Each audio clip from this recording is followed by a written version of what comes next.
जियो stationery satellite. Students, किसी तरह अगर मैं अपने सैटेलाइट का टाइम पीरियड 24 आवर्स कर दूं, जो कि हमारी अर्थ का है अराउंड इट्स एक्सिस, तो मुझे एक बहुत ही इंटरेस्टिंग फिनोमेना देखने को मिलने वाला है। ये ग्रीन कलर का मेरे सैटेलाइट है और इसका जो ऑर्बिट है इट इज इक्वेटोरियल प्लेन। जो अर्थ का इक्वेटोरियल प्लेन है उससे बिल्कुल कोइंसाइड कर रहा है, 0 डिग्री का एंगल बना रहा है। दैट मीन्स कोइंसाइड कर रहा है। और अगर मैं अपने इस सैटेलाइट को किसी एक पर्टिकुलर ऊंचाई पे लेके जाता हूं, लेट्स से एच हाइट पर लेके जाता हूं from the surface of the अर्थ, और इसका टाइम पीरियड कुछ ऐसा हो जाए जो कि हमारी अर्थ का टाइम पीरियड से बिल्कुल मैच हो जाए, 24 आवर्स, तो मुझे जो सैटेलाइट मिलने वाला है उसको मैं बोलूंगा जियो स्टेशनरी सैटेलाइट। ये जियो स्टेशनरी का मतलब कि ये satellite it would appear stationary. ये बिल्कुल ऐसा लगेगा कि रुका हुआ है आसमान में अगर हम इसको धरती से देखेंगे। If anybody sees from the surface of the earth, अगर कोई इसको अर्थ के सरफेस से देखता है तो उसको लगेगा ये सैटेलाइट रुका हुआ है, बिकॉज जो टाइम पीरियड है रोटेशन ऑफ द अर्थ और जो टाइम पीरियड है सैटेलाइट का अराउंड इट्स ऑर्बिट वो सेम है। तो इसी को जियो स्टेशनरी सैटेलाइट बोलते हैं। अब ये पता लगाते हैं कि इसको कितनी ऊंचाई पर रखा जाए कि इसका टाइम पीरियड 24 आवर्स हो जाए। तो चलिए उसको डिराइव करते हैं। पहले सबसे पहले एक सैटेलाइट को एच हाइट पर हम लेके जा रहे हैं। This is my green satellite, green colour का सैटेलाइट है। इसको एच हाइट पे मैं लेके जा रहा हूं और ग्रेविटेशनल पुल, धरती इसको अपनी तरफ खींच रही है। So gravitational pull, the force of gravity, जिसको मैं एफ जी से रिप्रेजेंट कर रहा हूं, इस फोर्स की वजह से सैटेलाइट में सेंट्रीपिटल एक्सेलरेशन या सेंट्रीपिटल फोर्स पैदा होगी। जब इन दोनों को इक्वेट कर देंगे तो हमें एक ऐसी वेलोसिटी मिलने वाली है उस पर्टिकुलर हाइट पर, जिस वेलोसिटी से अगर मैं इसको लॉन्च करूं तो ये घूमता रहेगा, धरती के इर्द गिर्द चक्कर लगाता रहेगा और उसका टाइम पीरियड 24 आवर्स होगा। अगर मैं टाइम पीरियड की बात करूं, टाइम पीरियड क्या होता है? Time period is equal to, ये इसका ऑर्बिट है, दिस इज द ऑर्बिट, जो कि एच, सैटेलाइट हमारा एच हाइट पर है from the surface of the अर्थ, और रेडियस हो गया अर्थ का आर ई। अगर इसका रेडियस ले लेते हैं तो इसकी टोटल जो हाइट हो गई आर ई प्लस एच हो जाएगी। सो इसका जो ऑर्बिट करने का जो रेडियस है वो कितना हो जाएगा? Circumference 2 pi R E plus H. तो ये इसका सरकमफ्रेंस हो गया 2 pi R E plus H. ये चक्कर लगाएगा with velocity, velocity of the geostationary satellite V S. अगर हमें वी एस पता है और ये पता है, अब हमें पहले आर ई प्लस एच को निकालते हैं। टाइम पीरियड हमें पता है कि टाइम पीरियड हमें 24 आवर्स करना है। तो पहले रेडियस ऑफ द अर्थ है 6400, ये तो मुझे पता है। अब कितनी हाइट पर मैं इसको लेके जाऊं कि टाइम पीरियड मेरा 24 आवर्स हो जाए? तो चलिए पहले ये वाली इक्वेशन, जो इक्वेशन 1 है, force of gravity is equal to the force of centripetal force, इसको करते हैं। जो ग्रेविटेशन फोर्स है that is equal to capital G, gravitational constant, product of the masses, let's say mass of the geostationary satellite small m, ऐसे लिख दिया, mass of the earth divided by, इनके बीच में डिस्टेंस है R E plus H square is equal to centripetal force, that is, ये गोल गोल चक्कर लगाएगा geostationary satellite, mass of the geostationary satellite, velocity of the geostationary satellite square, divided by कितनी ऊंचाई पर है from the centre of the अर्थ। ये हमने कर दिया। So this is power 1, this is power 2। ये कुछ इस तरीके से कैंसिल आउट होने वाला है, ये रह जाएगा 1 और ये पूरा कट जाएगा। Mass of the satellite, mass of the satellite कट जाएगा। तो जो मुझे वेलोसिटी मिलने वाली है that is V square is equal to gravitational constant, mass of the earth divided by R E plus H. और this is V square, V मेरा कुछ इस तरीके से होने वाला है, gravitational constant mass of the earth divided by R E plus H, इन सब का अंडर रूट या power 1/2। So this is my velocity. If I put this value in this equation, तो मेरी जो इक्वेशन है आर ई प्लस एच की terms में आने वाली है। तो लेट्स से पुट करते हैं। जो टाइम पीरियड है ये हो जाएगा 2 pi R E plus H, और जो वेलोसिटी अभी क्या निकाली हमने, ये वैल्यू हम पुट करने वाले हैं। Gravitational constant capital G, mass of the earth divided by R E plus H, पूरे का पूरा ये हमारा 1/2 पावर। सो ये मेरी ऊपर चली जाएगी, तो ये कुछ इस तरीके से बनने वाला है। Time period is equal to 2 pi R E plus H, this is power 1, this is 1/2, 1 plus 1/2, 3/2 ये होने वाला है। और नीचे capital G, mass of the earth raise to power 1/2। अब मुझे हाइट एच पता लगानी है, बिकॉज यही एक अननोन वेरिएबल है। रेडियस ऑफ द अर्थ मुझे पता है 6400 किलोमीटर्स, पाई की वैल्यू 3.14, ग्रेविटेशनल कांस्टेंट 6.67 टेंस पर minus 11, mass of the earth 6 into tens पर 24 KGs, and time period is 24 hours. तो सारी चीजें मुझे पता है, तो मैं इसको, इस टर्म को अलग करूंगा, बाकी सारी चीजें अलग करूंगा। तो मैं कुछ इस तरीके से लिख सकता हूं इस इक्वेशन को। इधर लिख लेते हैं। तो my R E plus H, that is 3/2 is equal to time period times G, capital G, mass of the earth is to power 1/2 divided by 2 pi. Fine, I hope आपको ये समझ आ रहा होगा। अब इसको थोड़ा सा और आगे बढ़ते हैं। मैं अगर if I square both side, left side right side, तो मुझे क्या मिलने वाला है, आर ई प्लस एच पाप क्यूब मिलने वाला है। अगर इधर मैंने स्क्वायर कर दिया तो 1/2 इंटू 2 कट जाएगा, और इधर टी स्क्वायर होने वाला है G M E, that is square किया तो इसका अंडर रूट हट गया, और नीचे मुझे 2 पाई होल स्क्वायर मिलने वाला है, तो क्या हो गया, 4 पाई स्क्वायर मिल गया। अब ये चूंकि आर ई प्लस एच की क्यूब है, तो अगर मुझे आर ई प्लस एच पता करना है तो क्या होने वाला है, R E plus H T square G M, mass of the earth M E, 4 pi square, and this is cube root 1/3। तो ये मेरी आर ई प्लस एच की वैल्यू आने वाली है।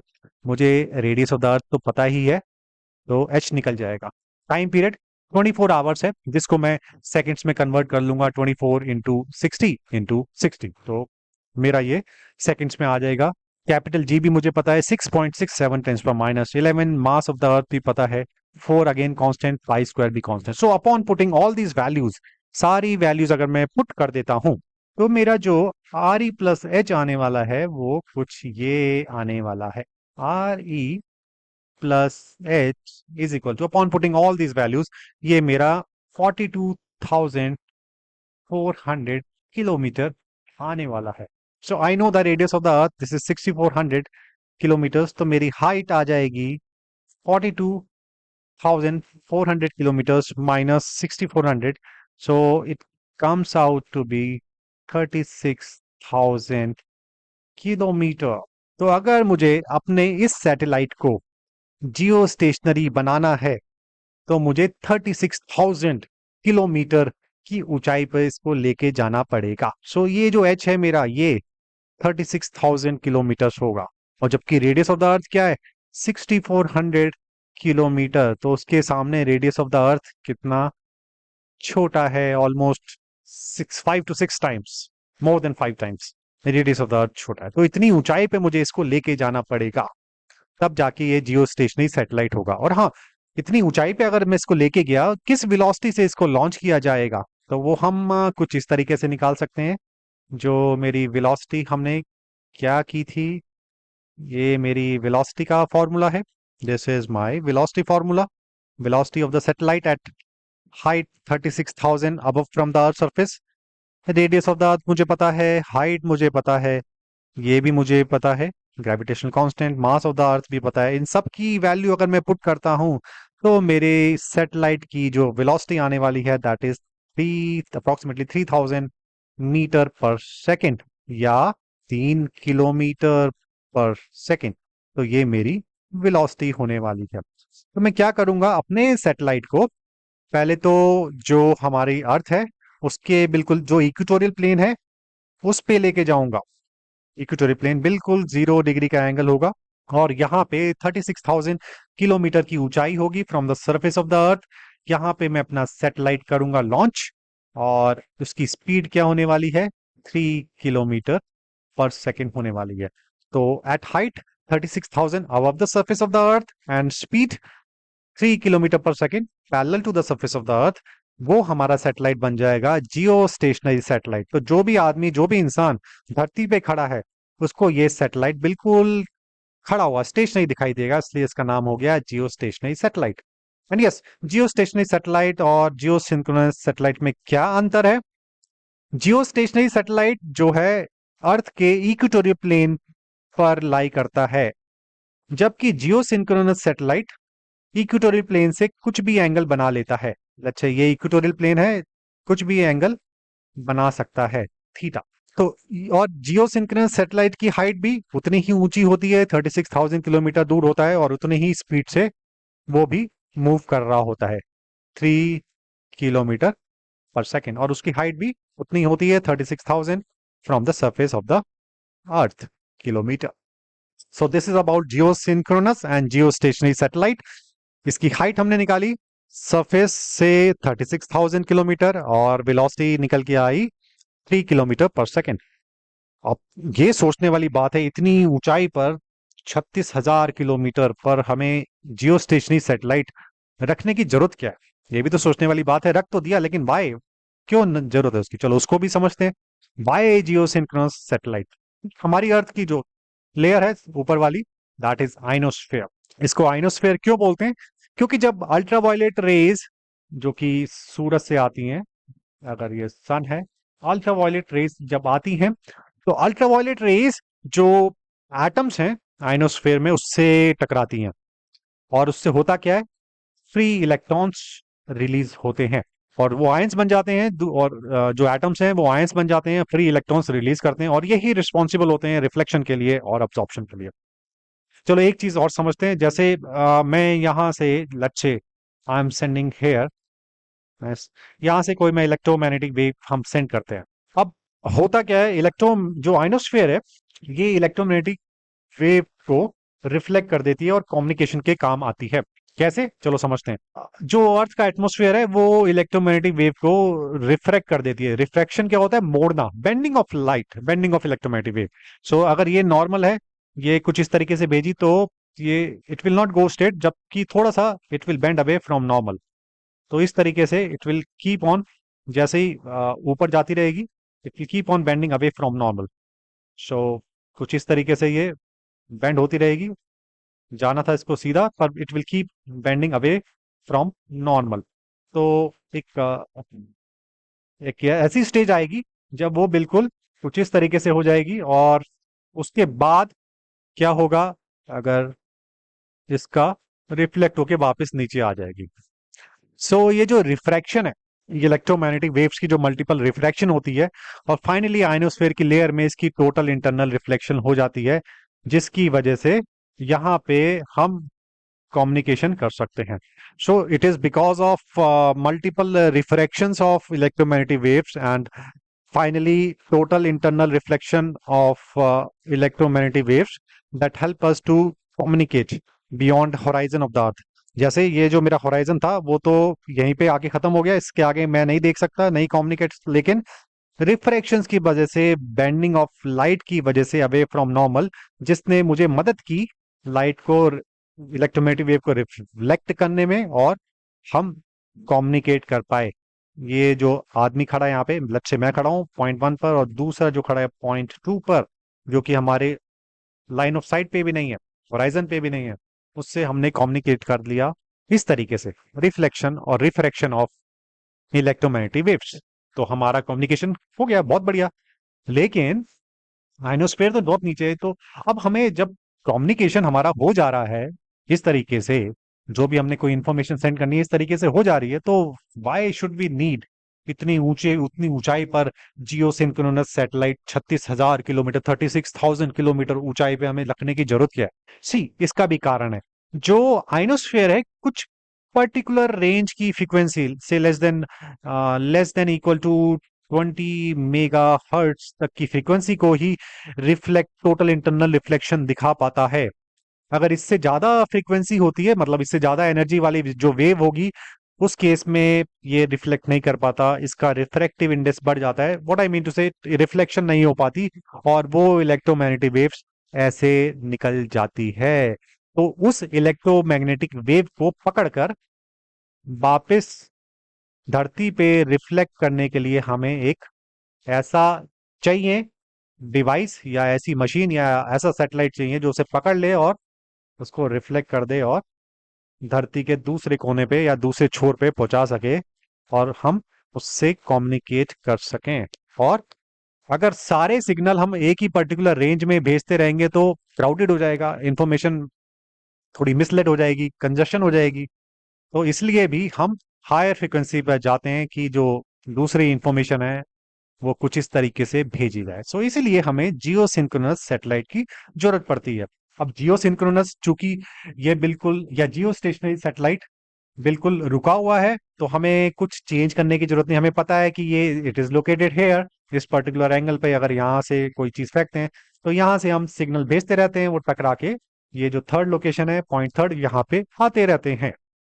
तो इसलिए हमें जियो स्टेशनरी या जियो सिंक्रोनस सैटेलाइट हम यूज करते हैं। आई होप ये क्लियर हुआ होगा। अब एक चीज और समझते हैं जो कि वो भी बहुत इंटरेस्टिंग आपको मुझे लगता है होने वाली है। अवर अर्थ इज आइडियल। आइडियल मतलब ये जो कम्युनिकेशन है, जो अभी हमने बात की किस तरीके से हम कम्युनिकेशन कर रहे हैं, उस कम्युनिकेशन के लिए हमारी धरती आइडियल है। कैसे? चलिए समझते हैं। अभी मैंने बात की हमारी धरती जो है, और उसका time period around is axis 24 hours, और उसकी जो स्पीड है, दैट इज उसका टाइम पीरियड 24 आवर्स है। इसकी जो घूमने की स्पीड है, ऑप्टिमम स्पीड है, एक तरह से बोल सकते हैं हमारे इलेक्ट्रोमैग्नेटिक वेव कम्युनिकेशन के लिए। कैसे? अभी हमने बात की कि मुझे अगर अपना सैटेलाइट को जियो स्टेशनरी करना है तो अर्थ के इक्वेटोरियल प्लेन में उसको रखना होगा, और उसकी जो हाइट है वो 36,000 किलोमीटर रखनी होगी, और उसकी जो वेलोसिटी है दैट शुड बी 3 किलोमीटर पर सेकेंड। और ये जो ऊंचाई है, ये ऑप्टिमम है कम्युनिकेशन के लिए। मतलब कि अगर यहाँ से मैंने सिग्नल भेजे और जैसे ये टकरा के जो सिग्नल आने वाले हैं, ये काफी हद तक जो अर्थ का काफी हिस्सा कवर कर लेते हैं कम्युनिकेशन करने के लिए। So this amount of area is covered through the geostationary satellite. और कम्युनिकेशन इफेक्टिव है, टाइम डिले इसमें नहीं है इतना, और काफी बड़ा हिस्सा हम कवर कर लेते हैं धरती का थ्रू जियोसिंक्रोनस सैटेलाइट। अगर यही सैटेलाइट अगर मुझे अपने वीनस में करना हो, वीनस में जियो स्टेशनरी से, सॉरी जियो स्टेशनरी नहीं होगा, जियो इज फॉर अर्थ, वीनस में अगर मुझे वीनस स्टेशनरी सैटेलाइट लगाना है तो उसके लिए मुझे क्या करना होगा? वीनस स्टेशनरी मतलब जो वीनस की रोटेशनल जिस टाइम पीरियड है उसका 34 अर्थ डेज है, 34 to 43 अर्थ डेज है। तो इसका मतलब ये बहुत ही धीरे घूम रहा है, इसकी रोटेशनल स्पीड बहुत धीरे है, वेरी स्लो। तो मुझे अपना जियो स्टेशनरी सैटेलाइट को भी बहुत ही स्लो रखना पड़ेगा, वो भी धीरे धीरे घूमेगा, जो कि इसकी रोटेशनल स्पीड है वीनस की। तो उसके लिए मुझे अपने वीनस स्टेशनरी सैटेलाइट को बहुत ही ज्यादा ऊंचाई पे लेके जाना पड़ेगा, जो कि निकल के आती है इसी फॉर्मूले से जो कि हमने अभी निकाला था। This is the formula. इस फॉर्मूले से, जो इन केस अगर मैं वीनस स्टेशनरी सैटेलाइट बनाता हूँ, उसको ऑर्बिट में रखता हूँ, तो मुझे अपने वीनस स्टेशनरी सैटेलाइट को 1,48,000 किलोमीटर लगभग दूर रखना पड़ेगा वीनस के सरफेस से। तो ये तो बहुत ही दूर हो गया। आप देखें, कहाँ 36,000 और कहाँ 1,48,000। सो ऑलमोस्ट फोर टाइम्स ये डिस्टेंस हो गया। तो अगर ये देखें, यहाँ से अगर मैं कम्युनिकेट करूं, यहाँ से सिग्नल जाता है, इलेक्ट्रोमैग्नेटिक वेव जाती है और रिफ्लेक्ट करके वापस इधर आती है वीनस में, कम्युनिकेशन कर रहे हैं एक एंड से दूसरे एंड में। मान लिया पॉइंट 1 से पॉइंट 2 पे कम्युनिकेशन हो रहा है, ये इलेक्ट्रोमैग्नेटिक वेव भेजी गई, फिर टकरा के यहाँ पे पॉइंट 2 पर आ गई। तो इसमें क्या क्या हमें देखने को मिलेगा?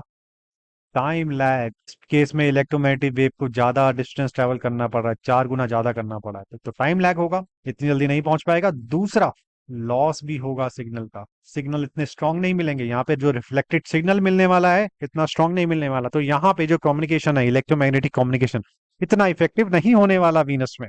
ओके। ओके, दूसरा केस लेते हैं। मैं अगर जुपिटर की बात करूं, अगर जुपिटर का जो अपने एक्सिस के अराउंड घूमने का time period, it is 10 hours, धरती के मुकाबले 2.4 टाइम्स कम है। तो ये बहुत तेजी से घूम रहा है, धरती के मुकाबले तो तेजी से घूम रहा है ये।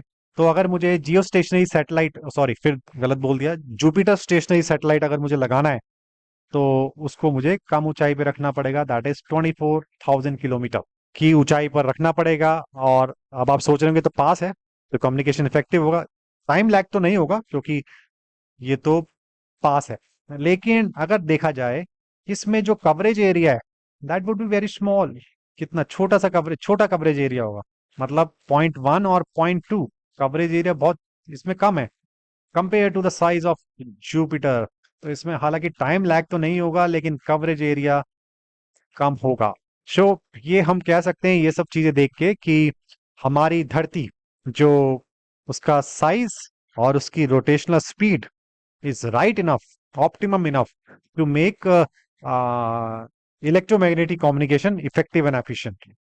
So ये सारा कॉन्सेप्ट था जियो स्टेशनरी सैटेलाइट का, geosynchronous, how do we communicate through geostationary satellite. Thank you.